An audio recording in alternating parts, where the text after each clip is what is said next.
It's Warner Brothers, and it's Smoke, and I got to get him committed to the insane asylum. Clint Eastwood.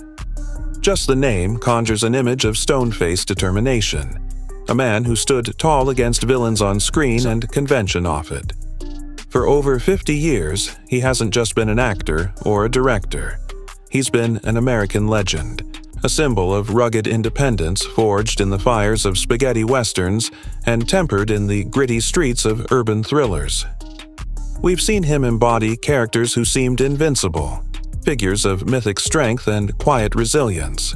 But now, unsettling whispers are beginning to circulate, reports from sources said to be close to him suggesting a devastating personal challenge.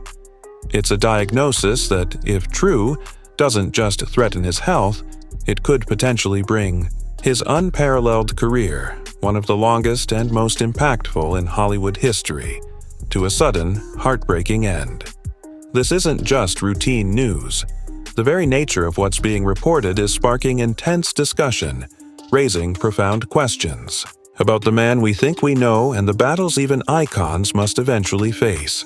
Fans are holding their breath. Industry insiders are talking in hushed tones. Medical experts are speculating on the implications. Is this the twilight of a titan? The final act for an icon who defined toughness? Or is the truth, as always with Clint Eastwood, far more complex than the rumors suggest? Prepare yourself, because we're pulling back the curtain on the news that has Hollywood buzzing, exploring the potential impact this reported challenge could have on his life and his vast legacy, while also looking at the broader picture of aging stars navigating the relentless march of time and illness. Stay locked in as we unpack a story woven with uncertainty, undeniable resilience, and a legacy hanging precariously in the balance. Clint Eastwood's journey to becoming that iconic figure didn't begin under dazzling spotlights. It started on May 31, 1930, in San Francisco, California, within a working-class family that couldn't possibly foresee the extraordinary, almost unbelievable path their son would forge. Growing up through the crushing years of the Great Depression meant hardship was an early defining teacher. His father, a factory worker, often had to move the family in pursuit of any available job, instilling in young Clint a deep sense of adaptability, a quiet self-reliance, and a no-nonsense approach to life's challenges. These lean, formative years weren't glamorous, but they built the very backbone of the stoic, resilient persona that would later captivate millions on screen. His physique, tall, lanky, already possessing that striking, intense gaze, wasn't an immediate ticket to stardom. In fact, his entrance into the rigid world of Hollywood was a slow, often frustrating, methodical process, filled with rejections and minor roles that offered only the faintest hint of the cinematic force he was destined to become. By 1955, Clint Eastwood was officially trying to make his way as an actor, navigating the unpredictable landscape of Hollywood as a relatively unknown talent.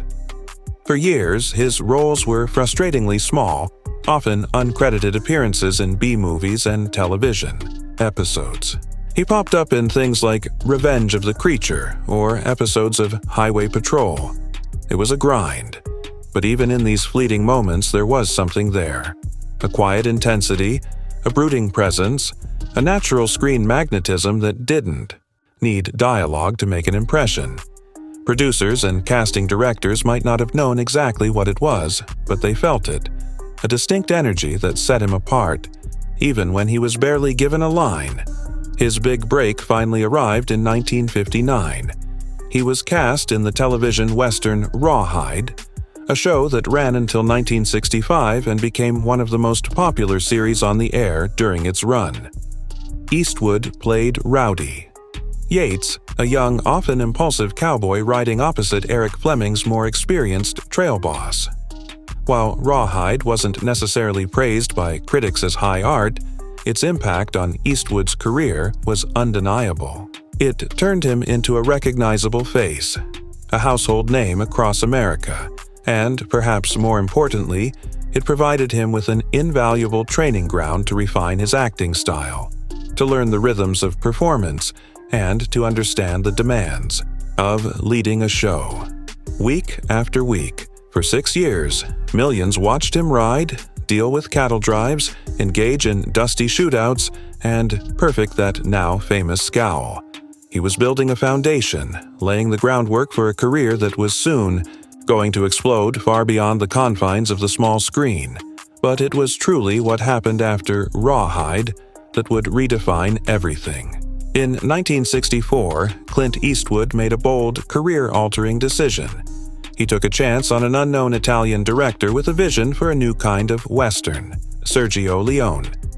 Leone was putting together a project that was gritty, unconventional, filmed on a shoestring budget in Spain, and unlike anything Hollywood was making, that film was A Fistful of Dollars, the first part of what would become the legendary Dollars trilogy, the series that would catapult Eastwood to international superstardom and forever link him with the image of the lone, mysterious gunslinger. Released first in Europe before hitting American theaters, A Fistful of Dollars introduced audiences to the man with no name, a quiet, morally ambiguous figure operating purely by his own code in a brutal world.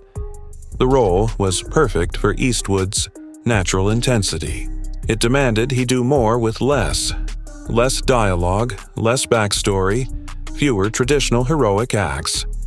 He had to communicate through his eyes, his posture, his subtle movements. He was a natural fit. Leone's distinctive style, with its extreme close-ups, dramatic music, and focus on silence and tension, amplified Eastwood's screen presence, making the character instantly iconic. Following the groundbreaking success of A Fistful of Dollars, Eastwood reprised the role in For a Few Dollars More, 1965, and the monumental The Good, the Bad, and the Ugly, 1966. Both directed by Leone. These films are now considered absolute masterpieces, not just of the spaghetti western genre, but of cinematic language itself. They redefined action, suspense, and the very concept of the anti-hero. While initially dismissed by many in American studios as simply foreign oddities, their popularity exploded, first in Europe and then resonating deeply with American audiences and critics alike. They weren't just hit movies. They fundamentally changed the Western genre and propelled Eastwood into the highest ranks of international fame. He was no longer merely a TV actor. He had become a global phenomenon, the embodiment of a new kind of American masculinity, one that was rugged, ambiguous, and powerfully understated. By 1967, Eastwood's status as a global star was firmly cemented, giving him a level of creative freedom few actors ever achieve. His partnership with Leone was truly transformative, teaching him how to command the screen through sheer presence, how to communicate volumes with just a look. These were lessons he would carry with him, influencing not just his acting, but the director he would soon become. What's most striking about this early phase is how deliberate it was. He didn't rely on traditional roots, he built his legend. Piece by piece, through tenacity, instinct, and an unshakable sense of self that translated into that powerful screen presence. By the time Hollywood truly recognized his power, he had already redefined what a leading man could be. Rough, real, and complex, reflecting a shift in American cinema itself towards more grounded, flawed characters. Eastwood's evolution didn't stop there. After conquering the Western genre, he made a pivotal move in 1971, venturing behind the camera for the first time with Play Misty for Me. This psychological thriller, which he also starred in, was a sharp contrast to the dusty plains and battlefield heroics he was known for. Filmed in the moody, atmospheric setting of Northern California, it showed a different side, a filmmaker with a keen eye for tone, tension, and exploring darker, more intimate themes like obsession and vulnerability. It was a critical and commercial success, signaling that Eastwood was far more than just an actor with a cool gaze. He was a director with a distinct point of view, laying the foundation for decades of acclaimed work behind the lens. The very same year, he stepped into a role that would forever be linked with his name, Inspector Harry Callahan in Dirty Harry. This character, a no-nonsense San Francisco cop wielding a powerful .44 Magnum and an unapologetic attitude, became instantly popular and deeply controversial. For many, Harry was the ultimate cinematic embodiment of tough justice, a man willing to bend rules and use force to get results in a city perceived as being overrun by crime. He cut through bureaucracy and did what needed to be done. For others, especially in the turbulent social and political climate of the early 1970s, Dirty Harry symbolized authoritarian overreach and glorified police brutality. Critics argued the film promoted a dangerous vision of policing that ignored due process and civil liberties, particularly during a time of intense debate over law enforcement's role amidst civil rights and anti-war movements. Supporters saw it as a reflection of public frustration with crime and a desire for decisive action. Regardless of where you stood, Harry Callahan was more than a character.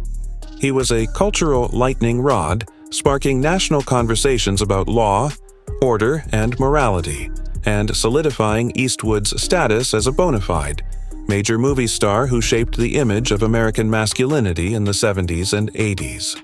But Eastwood's cinematic evolution didn't conclude with Harry Callahan.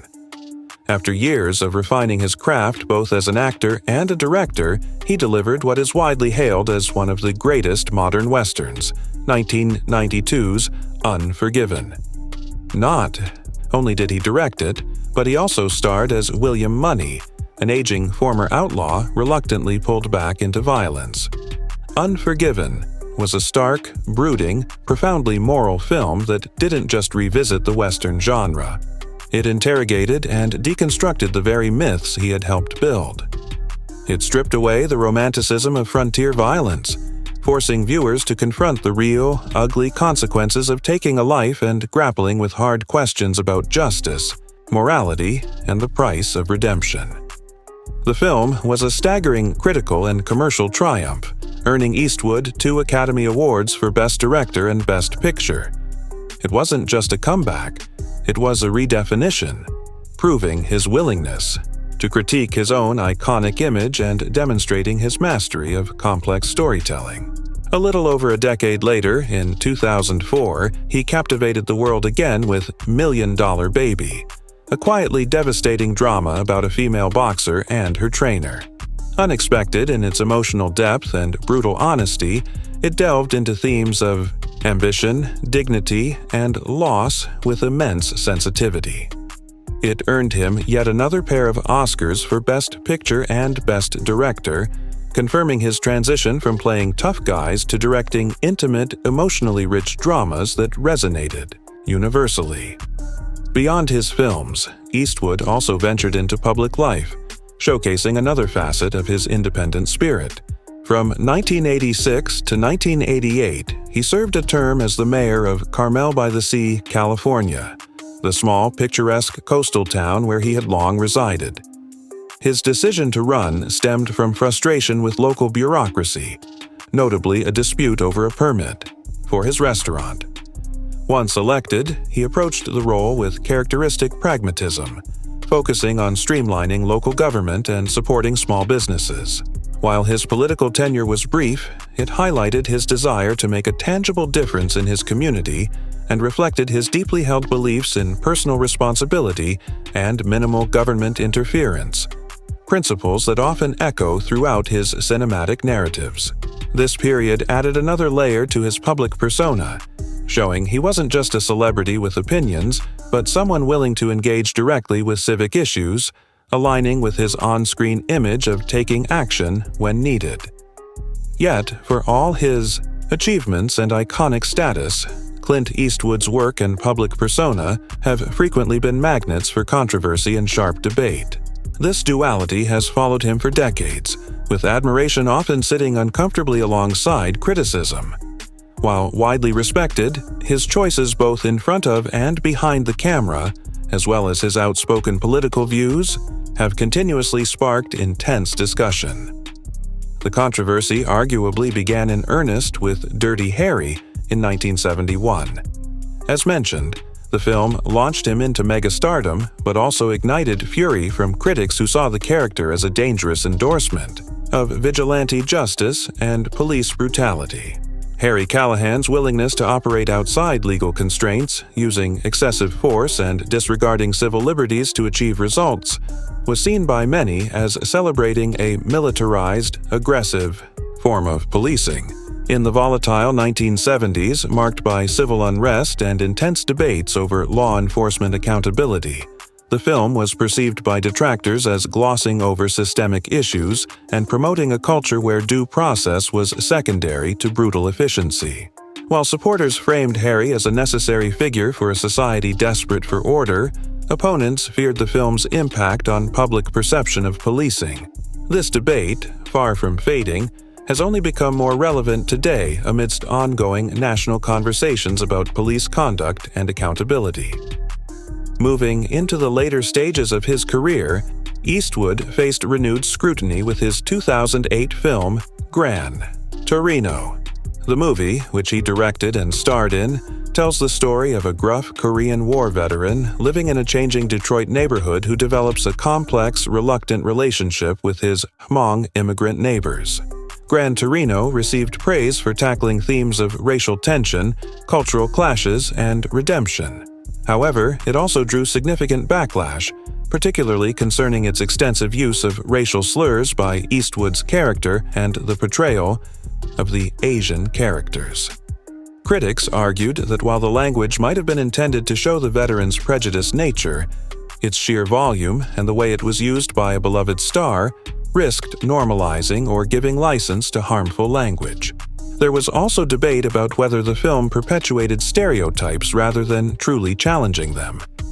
The core question became, was the harsh language and character depiction an authentic, challenging portrayal of prejudice, or did it inadvertently reinforce damaging stereotypes under the guise of realism? While the main character's journey showed growth, the reliance on racially charged language left many viewers uncomfortable, fueling debate about the film's ultimate impact on fostering empathy versus potentially replicating prejudice. It highlighted the often complex and criticized relationship with race and identity found in some of Eastwood's work. Perhaps one of the most politically charged controversies surrounding Eastwood came with his 2014 film, American Sniper. He directed this commercially successful and critically acclaimed movie about Navy SEAL sniper Chris Kyle. However, it sparked immense backlash. Critics argued the film offered a politically biased, overly simplistic portrayal of war, accusing it of glorifying militarism without adequately addressing the moral ambiguities and human costs of conflict.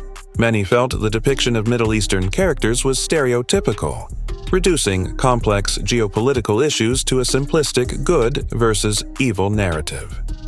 The film's patriotic tone was seen by detractors as hagiography that ignored the broader, often messy implications of military intervention. Supporters, conversely, praised the film for honoring military sacrifice and its intense personal storytelling. American Sniper became a major flashpoint in broader cultural debates in the U.S. about war, patriotism, and media representation, further solidifying Eastwood's reputation as a filmmaker unafraid to wade into contentious issues, often drawing fire for his perceived viewpoint. And Eastwood's controversies aren't limited to his films. As a public figure, his political statements have frequently drawn attention and sharp criticism. The most unforgettable example remains his appearance at the 2012 Republican National Convention. His unscripted, improvisational speech quickly went viral, particularly his extended interaction with an empty chair meant to symbolize then-President Barack Obama. The moment was deeply polarizing. Some cheered his candid, off-the-cuff style as a refreshing break from political norms, seeing it as a bold, humorous act of free expression. Others found it deeply disrespectful, embarrassing, and a surreal distraction from serious political discourse. The empty chair moment became emblematic of Eastwood's willingness to express his conservative views publicly and often in ways that directly challenge Hollywood's predominantly liberal culture.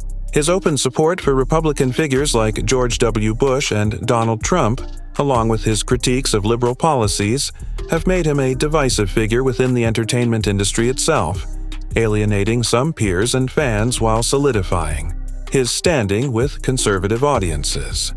The 2012 speech remains one of the most memorable instances of his celebrity platform intersecting directly with political messaging, showcasing the provocative nature of his activism. This brings us back to the present and the recent reports causing such concern. Clint Eastwood, this enduring icon synonymous with resilience and an almost unshakable presence, is reportedly facing a deeply challenging personal health battle. News circulating from sources described as close to him suggests a tragic diagnosis that could significantly impact, potentially even end, his active involvement in the demanding world of filmmaking. This news has sent waves through Hollywood and among his vast fan base, shaking the perception of the seemingly indomitable figure who has captivated audiences for over 6 decades. His legacy is built upon an image of profound strength, portraying characters like the unbreakable Harry Callahan or the complex haunted figures in Unforgiven and Gran Torino, who seemed almost impervious to physical or emotional hardship. However, these recent reports about his health highlight a sobering reality. Even figures of his legendary magnitude are vulnerable to the frailties that come with age and illness. The very qualities that made Eastwood a symbol of perseverance and power are now reportedly being challenged by a medical condition that could affect his physical and cognitive capacities. According to reports from reliable sources close to Eastwood, the diagnosis involves a progressive neurological disorder. While the specific condition hasn't been widely confirmed or detailed publicly, reports claim it's the type of illness often associated with diseases like Parkinson's or similar degenerative conditions. These types of disorders can severely impact a person's ability to perform everyday tasks, let alone the demanding physical and intense cognitive focus required for acting and directing at the highest level. Insiders speaking to the media suggest that this diagnosis has introduced a difficult and uncertain chapter into his life. For a man whose career thrived on physical presence, sharp instincts, and incredible mental focus to manage complex film productions, this news is particularly poignant and concerning. Medical experts weigh in, highlighting that such progressive neurological conditions often require significant ongoing treatment and substantial lifestyle adjustments. The nature of these illnesses means symptoms typically worsen over time, potentially affecting mobility, clarity of speech, memory, and complex decision-making abilities. Given Eastwood's unparalleled career longevity and his remarkable vigor, for his age, the potential implications are profound. Yet, reports suggest that Eastwood is reportedly facing this challenge with the characteristic determination and quiet resilience that have defined his public image for so long. Friends, family, and colleagues who have spoken out have emphasized his strength and resolve in confronting the diagnosis, even as they acknowledge the immense difficulty it poses. Sources claim he is adapting, focusing more on projects that are perhaps less physically demanding while still allowing him to exercise his powerful creative instincts. His enduring passion for storytelling is said to remain undiminished, but the scope and nature of his future involvement might inevitably have to change. Clint Eastwood's extraordinary career, spanning nearly 70 years, isn't just a testament to his immense talent. It reflects an almost unbelievable work ethic, a singular creative vision, and a willingness to constantly evolve. From his start on Rawhide to defining the spaghetti western, becoming the controversial Dirty Harry, directing Oscar-winning masterpieces like Unforgiven and $1 Million Baby, and even briefly stepping into public service as a mayor, he has consistently defied expectations. Even in his later years, he continued to work at a pace that would exhaust much younger individuals, directing and acting in films that often revisited themes of aging, reflection, and the enduring human struggle. However, these recent, unverified reports of a serious health diagnosis introduce a deeply unpredictable element to his future. While he has always seemed remarkably vital for his age, the challenges posed by a progressive neurological disease, if the reports are accurate, may force a significant reevaluation of how he can continue his public and professional life. Clint Eastwood's legacy is already monumental, marked by groundbreaking films, unforgettable characters, and a public persona that sparked endless debate. He's navigated controversies surrounding vigilante justice, the portrayal of race and language in his films, and his own polarizing political stances. Now, he reportedly faces a challenge that transcends public debate, a personal battle against his own mortality and the potential decline of his legendary capacities. As the whispers continue and the reports circulate, the world watches, hoping that the strength, resilience, and quiet determination he's embodied throughout his iconic career will carry him through this profound and potentially final challenge. What does the future truly hold for the man who seemed built of steel? Only time, and perhaps clearer confirmation amidst the swirling speculation, will provide the answer.